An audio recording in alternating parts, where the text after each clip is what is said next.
Alright guys, welcome to the video. Today's video is going to be a little bit different. I'll explain more about that later. It's been about 2 weeks since I've started this. Started at around 180. Weighed in this morning at 185.5. So we're definitely putting on a good amount of weight. Not trying to put on a ton of like really crappy weight. I want to put on good weight, a lot of muscle mass, and you know, obviously there's going to be accompanying fat storage with that and some water retention. But I'm very happy with about 2.5 pounds per week. That's consistent with the goals I'm shooting for with this semi-lean bulk. I don't want to call it a lean bulk because it's not a lean bulk. It's not also a dirty bulk. I'm not just eating anything and everything. I'm definitely trying to get in good wholesome foods first throughout the day. Then once I hit my macros with that, I can add in other stuff if I'm still hungry, but I'm usually not. Alright, let's get into the video. What's up guys? So, we're back today. It's been a busy week, so sorry this video's up a little late. Anyway, I've been holding this one off for a while. I think you've noticed I haven't done like a chest upper body workout yet in these Road to 200s. That's because I've been saving this video when I can put some time into it and really do a, I guess, more in-depth analysis into this workout. Chest has always been a weak point for me. I've never been a guy with a really big chest. And so I've had to be very like direct and scientific in my methods. So that's what today's video is going to be about. Is how to build a big chest even if you're a genetically smaller guy and you have a genetically bad chest. So let's get right into it. First things first, I hear a lot of people talk about how, oh, you know, you have your chest and it's your pec major and you've got your upper chest and your pec minor and that's it. Well, there's a lot more going on, and even that statement itself is false.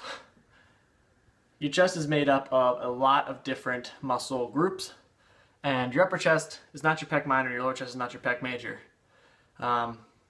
It's a little more complicated than that. So your pec major is the entire pec you see here, and it has a couple of different heads. You have, boom, your pec major, which is that big one that comes across. So your pec major is made up of your sternal head. So your sternal head attaches to your humerus, comes across, and like the name would tell you, attaches to your sternum. Above that, you have your upper chest, and that's called the clavicular head. And that attaches to your clavicle, and again, to your humerus.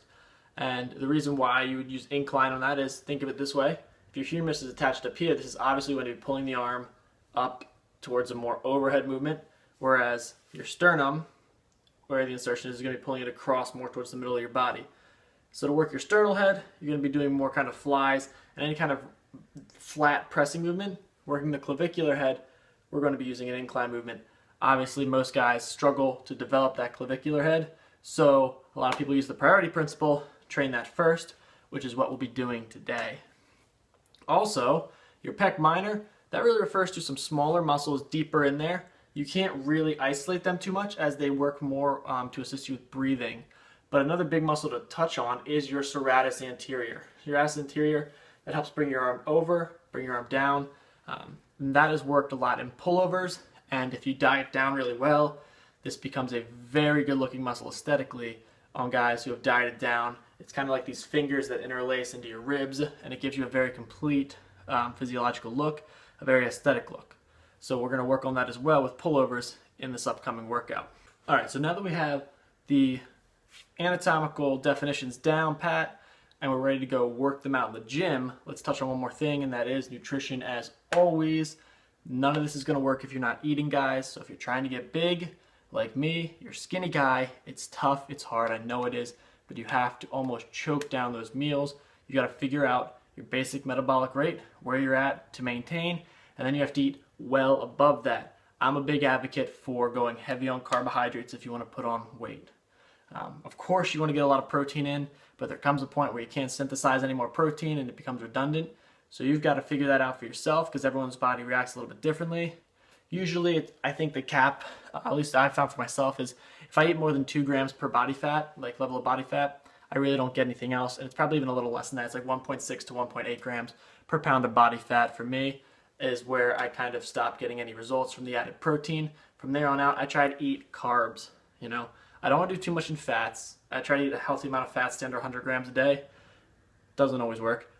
After that, carbohydrates. Get good complex carbohydrates, as much of them as you can eat. That will bulk you up. That's going to help you build a bigger chest, especially if you're someone who is genetically inclined to have a smaller chest.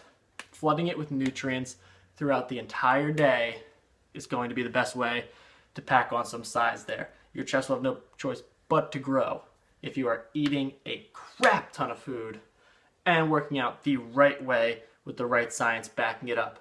So with that all behind us now, let's go into the gym and I'll explain exactly what I do for each movement.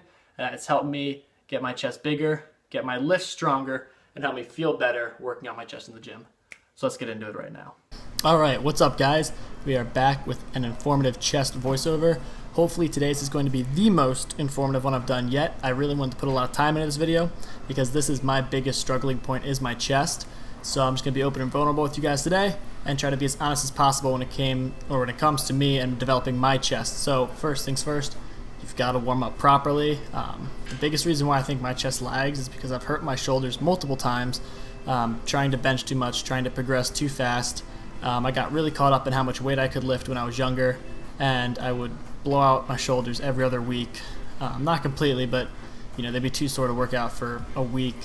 I'd have impingement just because I was trying to do too much too fast.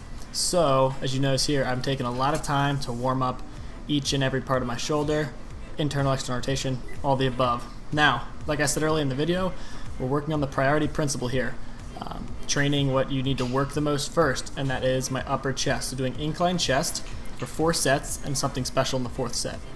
But however, you'll see here, big tip that I found, especially for chest hypertrophy, we're doing 12 reps, 4 sets. Both each rep, I'm using weight where I can really control it, and even at the top, you'll notice I shoot my palms towards the ceiling. I try to bring the middle part of the dumbbells up and kind of almost point my thumbs upward. That kind of little bit of rotation squeezes the pecs at the top even a little bit harder. Now after that, we did 2 more sets, and then what you're going to see here is my sped up 4th set, where I'm using again the 65s. Then we drop it, and what we do here is I drop it about half the weight. I get down to 35 pounds, and I do 7 reps. And after you lock out on that 7th rep, and now these are not full reps, you're just pulsing here, really just taking the chest beyond failure. You're going to hold for 7 seconds at the bottom here. Honestly, my elbow should be a little bit higher than that. You don't want to kill your chest or your shoulders. 7-second hold at the top again. Here, I'm not just relaxing. I'm squeezing my chest, trying to almost squeeze a pencil between them. And then we come down for one last hold here, trying to really feel it in the upper chest, and your chest will be on fire at this point. And then you attempt one last rep. I got it. And that will kill you. After that, we go into flat dumbbell bench press. Now we're just working the entire pec, the pec as a whole. So that sternal head again is used here along with the clavicular head now. Same as the incline sets. We're really trying to press the weight through the roof, squeezing at the top, pointing my thumbs upward, all the above. And that is really going to give you a big pump in your chest. Again, I cannot stress enough here. Don't go for weight on these. Really use a weight where you can control it. At the end of my last semester, I was benching the 80s for around the same, but I was really just pulsing them and doing kind of quarter reps and half reps. Really pick a weight that you can control. It's going to give you so much better results. And like the last one, for this 4th set here, pumping out 7 reps with a lighter weight, doing a 7-second hold at the bottom, a 7-second hold at the top, and then a last 7-second hold at the bottom one more time before attempting that final rep. And this is really just to take the pec beyond failure and pump as much blood into there as possible. And this serves to do 2 things. Pumping blood in there is going to expand the chest itself, and it's going to take it past contractile failure for the most part. So it's going to allow you to work it even a little bit harder than you would if you're just banging out normal reps. So after that, moved into chest flies. And again, like I said earlier, this is working that sternal head and even what they would call, there's another part of it called the abdominal head, which is a little part that attaches to the rectus sheath of the abdominals, and then up to the humerus, which is kind of like the very undersweep of the pec. Coming from very high to low here works that as well as the sternal head, and you'll get a little bit of the clavicular too, but really targeting that sternal head. And again, the sternal head, as it brings the arms forward, it also squeezes the arms and the pecs together. So holding it, that contraction at the bottom is really going to help burn that out. Then supersetting it to, again, keep the intensity up. I do wide to regular to narrow push-ups. No, they are not full push-ups. You're really just pumping the chest, trying to feel the burn in the chest and prolongate the time under tension for that muscle. So after we hit those, we moved into my last set for the chest. This is a gigantic tri-set, and this basically serves just to take any portion of your chest that has anything left in it, and we're just going to burn it out. So these are called guillotine presses. They're a little different than normal bench presses. Instead of coming to your chest, I bring this to basically my neck, right above my clavicle. I do them on a Smith machine because it's dangerous to do these off a Smith machine, and the Smith machine, it kind of gives you a little assistance, so it allows you to attempt this more dangerous range of motion without completely risking the health of your shoulders. But again, you have to focus on really keeping your chest in front of your shoulders there and pressing through that clavicular head. So after that, I came over here. Now we do Sven press.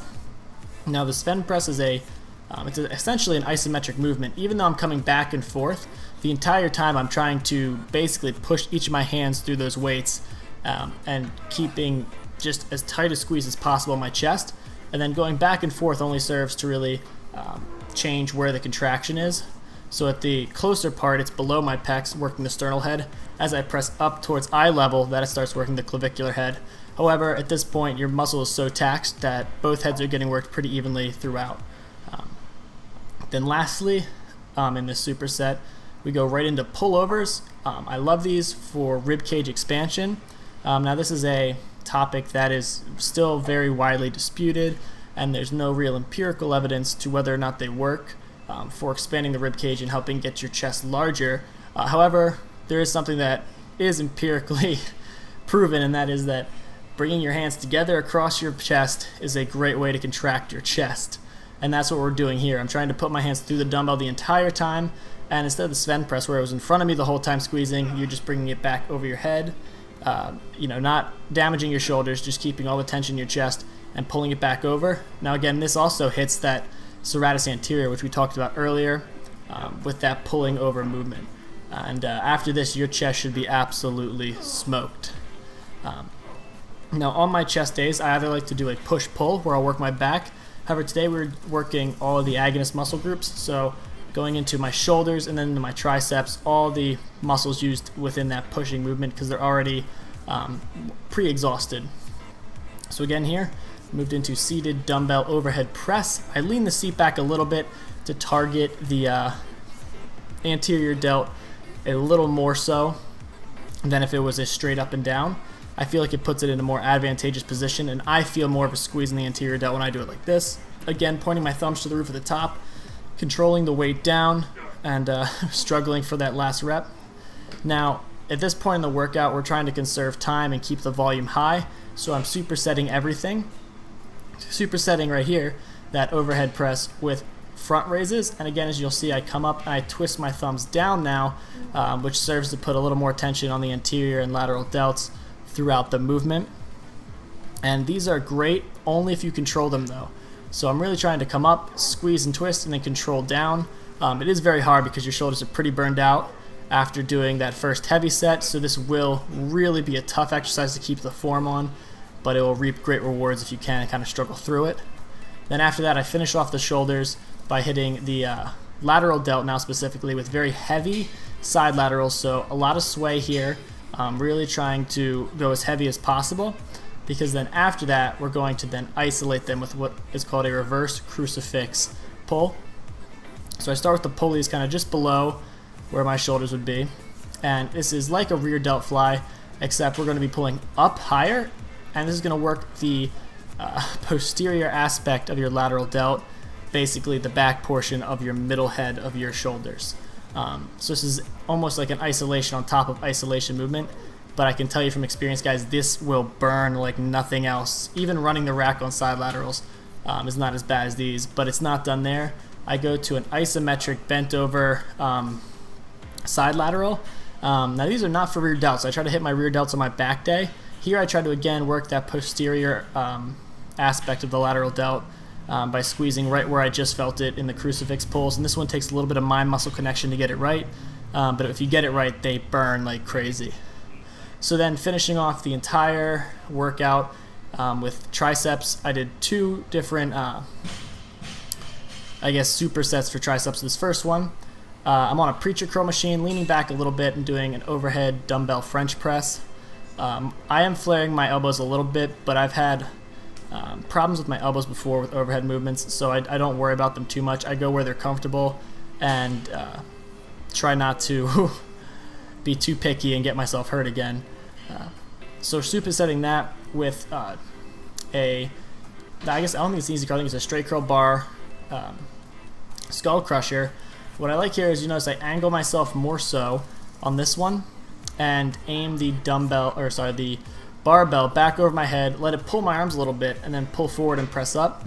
Your tricep not only serves to extend your elbow, but it does help a little bit with bringing your arm forward or your elbow forward when it's pulled back over your head. So this exercise works both of those, and after you've burned them out with the dumbbell French press, this is a great way to kind of prolong that time under tension and really get a sickening burn in the tricep. And again, finished it off this last superset, tricep actually, for triceps, doing rope push downs, which are pretty self-explanatory, really squeezing at the bottom and controlling it up. Swap to overhead rope extensions and then bench dips, which you'll see in a second.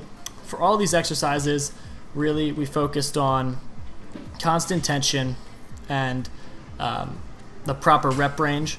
I like getting a lot of volume in, and supersetting helps me do that. I aim for at least 12 reps on every movement. Sometimes you only get 10. I'll lighten the weight if that happens and try to maintain 12 reps, which I found for me and for most people is going to be the optimum level of reps for hypertrophy. And then from there, it's just a matter of increasing the sets or increasing the weight. However, you can employ some other tactics to further your progression. However, for me, this is what's working best right now.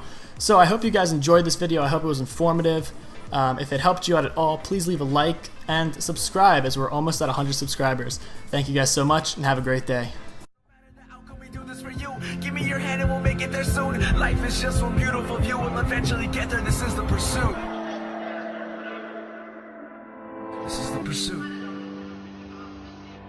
This is the pursuit.